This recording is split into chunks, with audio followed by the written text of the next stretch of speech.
অতিও গভীর হয় রজনী যখন, নীরবে প্রভুর নাম জপিও তখন। প্রভুর করুণা যদি পাইবারে চাও, গভীর রাতে উঠে প্রভুর গুণগান গাও। দুইজনে মিলে দোয়া করলে আল্লাহ ফিরাই দিবে। ফুলের বাগান, এক হাতে তালি লাগেনি, লাগে না। এক হাতে তালি যেমন বাজে না, বিনা বাতাসে পানি নড়ে না, ঠিক স্বামী আর স্ত্রীর মন যদি এক না হয়, ওই সংসারে ফুলের বাগানের ফুল ফুটে না। দুইজনে ভোর রাতে আল্লাহর কাছে দোয়া করেন, হে মালিক, নেককার একটা সন্তান দিও। আল্লাহর আদালতে দোয়া কবুল হয়ে গেছে, সন্তান গর্ভে চলে আসছে, দুনিয়াতেও এসে গেল। মা বাবা কলিজা ভরে দোয়া করে, সন্তানের আদব শিখায়, সালাম শিখায়। সন্তান বড় হচ্ছে বড় হচ্ছে, দুনিয়াতে সেই যেমন কেমন জ্ঞান জ্ঞান ভাব, কেমন যেন একটু আদবওয়ালা, কেমন যেন বিচক্ষণওয়ালা। ছোট বাচ্চার এমন কিছু গুণ আছে না? মা বাবায় খুশি, আরে আমার একটা ছেলেই আল্লাহ দিছে, এমন সন্তান আসছে ছেলে। আল্লাহ তাআলা কেমন মেধা দিলেন, আদবওয়ালা, মা বাবার প্রতি বড় নরম, বিনয়ী, ভদ্র, মা বাবার শ্রদ্ধা করে, মা বাবা যা বলে তাই মানে, মা বাবার সামনে বেয়াদবি করে না। অল্প অল্প দিনে মোটামুটি যৌবনের মধ্যে পৌঁছে গেল, এমন নাম উঠতেছে, শরীরের মধ্যে জোশ আসতেছে, অন্যায় দেখতে পারে না। আল্লাহর মোহাব্বত এত, আল্লাহর বিরুদ্ধে কথা শুনতে পারে না, নবীর বিরুদ্ধে কথা শুনতে পারে না, ইসলামের বিরুদ্ধে কথা শুনতে পারে না। কেমন যেন কেউ কিছু বললেই লইয়া পড়ে, আন্দোলনমুখী এমন এক অবস্থা।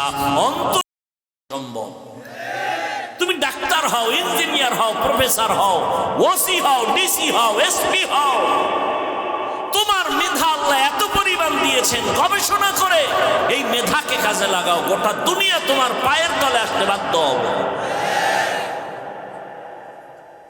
কেন তুমি সময় নষ্ট করো? মোবাইল চালাবার সময় কই, যদি লেখাপড়া ঠিক মতো করো। আল্লাহ হেদায়েতের দৌলত দান করে। ভাইরা আমার, জুবাইদারটা শেষ করে দিই না, কথা বলেন না কেন? জুবাইদা খাতুন স্বপ্ন দেখে পেরেশান। এখন এই স্বপ্ন তো কারো কাছে, এক তৈল নিয়ম হইল সবার কাছে স্বপ্ন বলা যাবে, আর যেই স্বপ্ন দেখছি এটা বলতে তো আরো লজ্জা। দাঁড়ানো বাইতুল্লাহর সামনে সবাই করে যে না, কার কাছে বলবো? জুবাইদা তার কাজের লোকেরে বলল যে শোনো, একজনে একটা স্বপ্ন দেখছে, নাম নাই। ওই যুগের স্বপ্নের ব্যাখ্যাকারী একজন বড় আলেম বুজুর্গ আল্লামা ইবনে সিরিন রহমাতুল্লাহ আলাইহি। যাও বহুদূর তার ঠিকানা, যাইয়া এই শব্দের ব্যাখ্যা নিয়ে আসো। নাম নাই, চিঠির মধ্যেও নাই, লিখে দিলাম, যাও। গেছে স্বপ্নের ব্যাখ্যাকারী জগৎ বিখ্যাত কুতুবুল আলম আল্লামা ইবনে সিরিনের কাছে গেছেন। গিয়া যখন দিলেন, হযরত এই স্বপ্নের ব্যাখ্যা চাই। কয় দেখছো ওই চিঠি লেখলো কে? কয় যে লেখক জানি না, জনৈক। স্বপ্নের ব্যাখ্যা দেন একজন নারী, বাইতুল্লাহর সামনে দাঁড়ানো, আর সারা দেশের মানুষ এসে জিনা করে। জিনা কয় নাম, নাম কে দেখছে এই স্বপ্ন? বলে নাম জানি না। কয় স্বপ্নের ব্যাখ্যাও দেওয়া হবে না, কারণ নাম বুঝা, ব্যক্তি বুঝা হবে স্বপ্নের ব্যাখ্যা। আমগো দেশের একজন নামদারি পীর স্বপ্ন দেখে রহমতের নবী উলঙ্গ, ডাস্টবিনে ভরা। ব্যাখ্যা কি হবে? আমার রসুলের যদি কেউ উলঙ্গ দেখে, বসতে হবে ভণ্ডের ইমান উলঙ্গ। ইবনে সিরিন কয় নাম না কইলে ব্যাখ্যা হবে না, যাও। নিরস হইয়া চলে আসছে, এসে বলেন নাম না বললে ব্যাখ্যা দেওয়া হবে না। জুবাইদা পেরেশান। ওই আল্লামা ইবনে সিরিন জানবে এই দুরহ স্বপ্ন আমি দেখেছি, আমার লজ্জা লাগে, কিন্তু স্বপ্নের ব্যাখ্যা জানা দরকার। শেষ মর্যায় বলে নামটা লিখে দিলাম আমানতের সাথে, তার কাছে দিয়া দিও, তুমি চিঠি খুলবা না। আল্লামা ইবনে সিরিন চিঠি খুলে দেখে নিচে লেখা জুবায়দা বাদশাহ হারুন রশিদের স্ত্রী। একটা চিৎকার দিয়া কয়, ধন্য নারী জুবায়দা, খবর কইও জুবায়দার কপাল খুলে গেছে। জুবায়দারে দিয়া আমার আল্লাহ মক্কার জমিনে এমন কাজ নিবেন, গোটা দুনিয়ার মানুষ জুবায়দার নাম কিয়ামত পর্যন্ত স্মরণ করবে। জুবায়দার নাম এখনো কিন্তু নিতেছে। সেই জুবায়দা বাদশাহ হারুন রশিদের টাকা না, রাষ্ট্রের টাকা না, নিজের টাকা দিয়া মক্কায় গেলেন হজ করতে। জুবায়দা হজে গিয়া দেখলো মক্কার মানুষ পানির জন্য হাহাকার করে, পানি নেই, মিনায় পানি নাই, মুজদালেফায় পানি নাই, আরাফায় পানি নাই।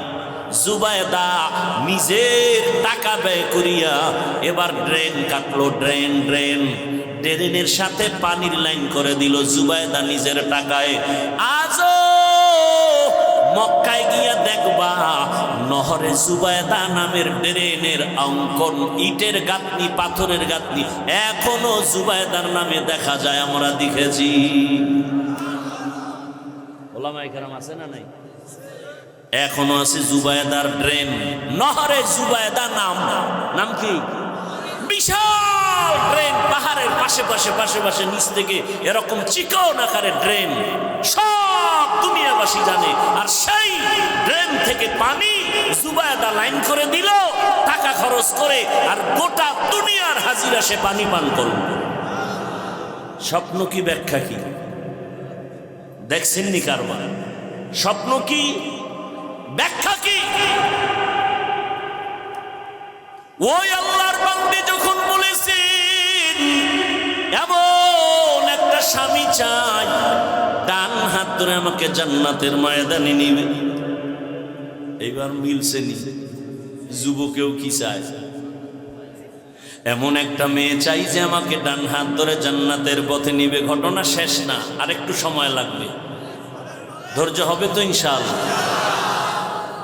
এইবার আল্লাহর ওলি কয়, এই তোমার মনের সাথে তো মিলে গেল, মেয়েটার বাবা নাই, ডাক দিয়ে কয়, মা তুই যদি আমাকে অনুমতি দাও আমি এই রাস্তায় তোর বিবাহের জন্য রেডি করতে পারি। বলে করেন। অনুমতি পাইয়া এই যুবকের কথা শুনে প্রস্তাব দিলেন, ও যুবক, তুমি যেই মেয়ে চাইছো কিন্তু পেয়েছি ঠিক, তবে গরিব এবং ইয়াতীম। যুবক বলে, আমি দুনিয়া চাই না, আমি আখিরাত চাই।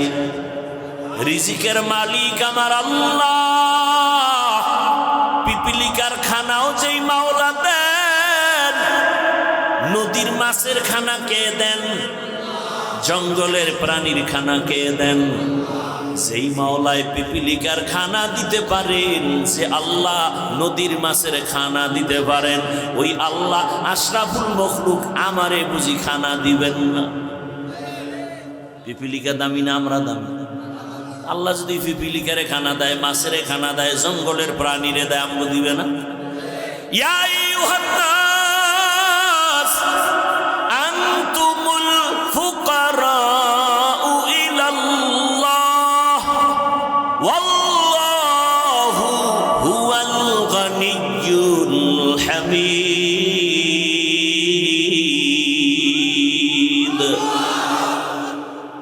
আল্লাহ বলেন, দুনিয়ার মানুষ তোরা ফকির, আমি ধনী।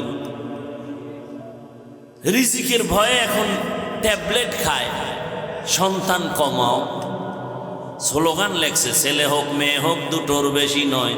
আবার নতুন করে আর এক লাইন বাড়াইছে, একটা হলে ভালো হয়। আমি কই যুবকেরা, তোরা আর এক লাইন বাড়ায় লেখ, না হইলে আরো ভালো হয়।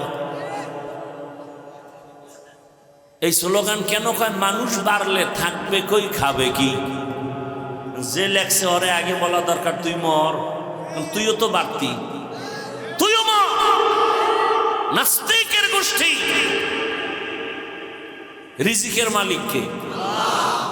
পিপিলিকারে আল্লাহ খাওয়াইলে আমাকে খাওয়াবে না? ও মুরব্বীরা, 30-40 বছর আগের কথা মনে আছে আপনাদের? বলেন তো আমাকে, 1 কাঠা জমিনে যেই পরিমাণ ধান হইতো এখন কত মন কম হয়? বলেন। বাড়াইছে কে? সরকার। আগে 13টা পেয়ারা খাইলে টের পাওয়া যাইত না, আর এখন এত বড় পেয়ারা একজনে একটা খাওয়া যায়। রিজিক বাড়াইছেন কে? তো তোমার এত টেনশন কেন? আল্লাহ বলেন রিজিক আমি বাড়াবো, সন্তান আমি দিব, আমি বাড়াবো। আর কিছু কুলাঙ্গার আছে, সন্তান বেশি বা মেয়ে হয় কেন বউর সাথে ঝগড়া করে, আছে না নেই? আল্লাহ হেদায়াত দান করুন।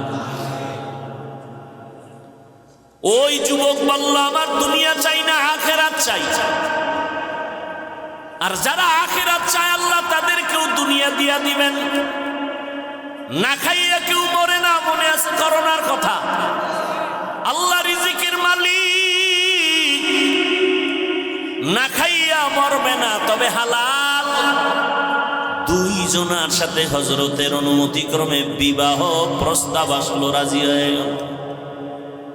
2 জনার বিবাহ হয়ে গেল।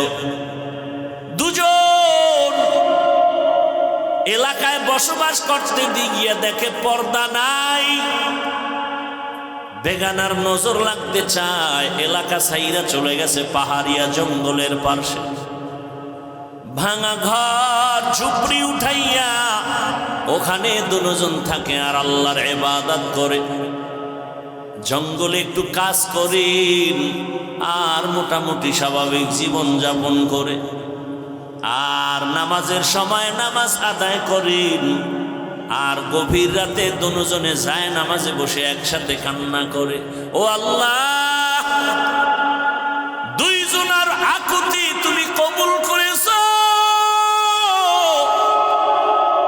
চেয়েছিলাম একটা জান্নাতি নারী, তুমি দিয়েছো। আমার স্ত্রীও চেয়েছে, তুমি দিয়েছো। এবার আর একটা দাবি। কি দাবি? ও আল্লাহ তুমি একটা নেককার সন্তান আমাদের দান করো। আহা, আল্লাহর কাছে চাইছেন নি নেককার সন্তান? আন্দাজে সন্তান যদি নেককার চাইতেন, সবুজ আর গম্বুজ নাম রাখছেন কেন? তুফান, তুফান সন্তানের নাম তুফান। নদী, বৃষ্টি, সাগর সন্তানের নাম। হাসি খুশি, বৃষ্টি, নদী, সাগর নাম আছে না? আরো কত বাজে নাম মুখে আনতে লজ্জা লাগে। কেন? আপনি ইসলামের নামের অভাব কেন রাখলেন আপনি বলেন তো? অথচ সহিহ হাদিস, কিয়ামতের দিন শুধু নামের বরকতে জান্নাত পাবেন। আল্লাহ হেদায়াত দান করুন।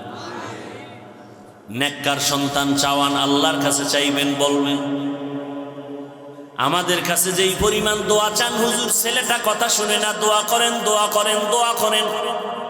বাবা হয়ে যদি একদিন ভোর রাতে আমার মাওলার একটা ডাক দিতেন, আমার আল্লাহ সাথে সাথে বাবার ডাক কবুল করে ফেলতেন।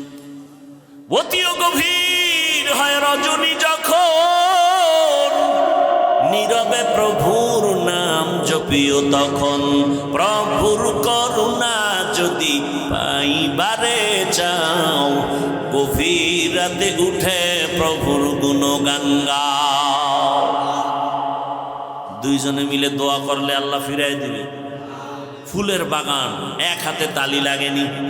লাগে না।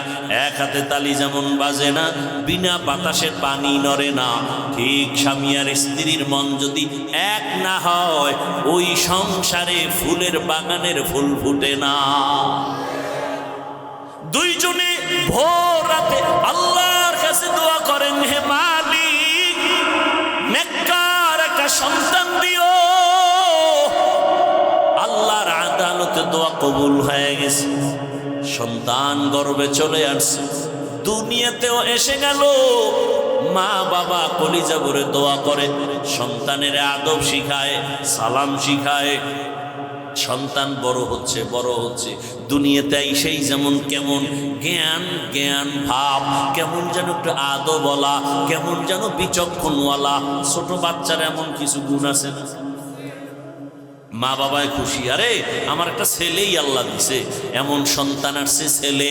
আল্লাহ তাআলা কেমন মেধা দিলেন, আদবওয়ালা, মা বাবার প্রতি বড় নরম, বিনয়ী, ভদ্র, মা বাবার শ্রদ্ধা করে, মা বাবা যা বলে তাই মানে, মা বাবার সামনে বেয়াদবি করে না। অল্প অল্প দিনে মোটামুটি যৌবনের মধ্যে পৌঁছে গেল, এমন নাম উঠতেছে, শরীরের মধ্যে জোশ আসতেছে, অন্যায় দেখতে পারে না, আল্লাহর মোহাব্বত এত, আল্লাহর বিরুদ্ধে কথা শুনতে পারে না, নবীর বিরুদ্ধে কথা শুনতে পারে না, ইসলামের বিরুদ্ধে কথা শুনতে পারে না। কেমন যেন কেউ কিছু বললেই লইয়া পড়ে, আন্দোলনমুখী এমন এক অবস্থা। অন্তরের মধ্যে এত জোশ, ইসলামের উল্টা পাল্টা কিছু শুনলেই রুখে দাঁড়ায় যায়। এই যুবক মা বাবার দোয়ায় এত দামি হয়েছে। ওই যুবক আল্লাহর বান্দা মিশরে গেল, তুরস্কে গেল, দুনিয়ার সব বাইতুল মুকাদ্দাসে জুলুম চলতেছে, খবর পায় যুবক দৌড় দিয়ে চলে গেল, জালেমদের হাত থেকে বাইতুল মুকাদ্দাসকে স্বাধীন করালেন, মিশরের জমিনে জুলুম মুক্ত করালো। এইভাবে আল্লাহর বান্দা ইতিহাসের পৃষ্ঠায় নাম উঠে গেল অল্প বয়সের মধ্যে। ওই যুবক আর কেউ না, ওই যুবকের নাম ইতিহাসের পৃষ্ঠা উল্টাও সালাহুদ্দিন আইয়ুবী রহমাতুল্লাহ আলাইহি। এই যুবক গুগলে সার্চ দে, সালাউদ্দিন আইয়ুবী লেখা সার্চ দে, ইতিহাস টোটাল পেয়ে যাবে। কেমন মা বাবার কেমন সন্তান, অল্প বয়সে যুবক সালাউদ্দিন আইয়ুবী গোটা দুনিয়াকে মাতিয়ে তুলল। ইসলামের বিরুদ্ধে কোন শক্তি তার সামনে মাথা নত করে চলেছে, মাথা উঁচু করতে পারেনি। ও আমার যুবক, এমন যুবক তুমি হইও। আমি তো চাই এতক্ষণ বয়ান করি, এটা বোঝাতে চাই তুমি আমার মাদ্রাসায় আসার দরকার নাই, তুমি জেনারেল লাইনে পড়ে ডাক্তার, ইঞ্জিনিয়ার, প্রফেসর হও। আজকে গোটা দেশের দুনিয়ার মধ্যে ডাক্তার জাকির নায়েকের সুনাম আছে না নাই? অথচ বান্দা একটা এলাকার ডাক্তার, হোমিওপ্যাথিক ডাক্তার, কিন্তু আল্লাহ তাকে এমন মর্যাদা দিয়েছেন, এক পর্যায়ে মাযহাবে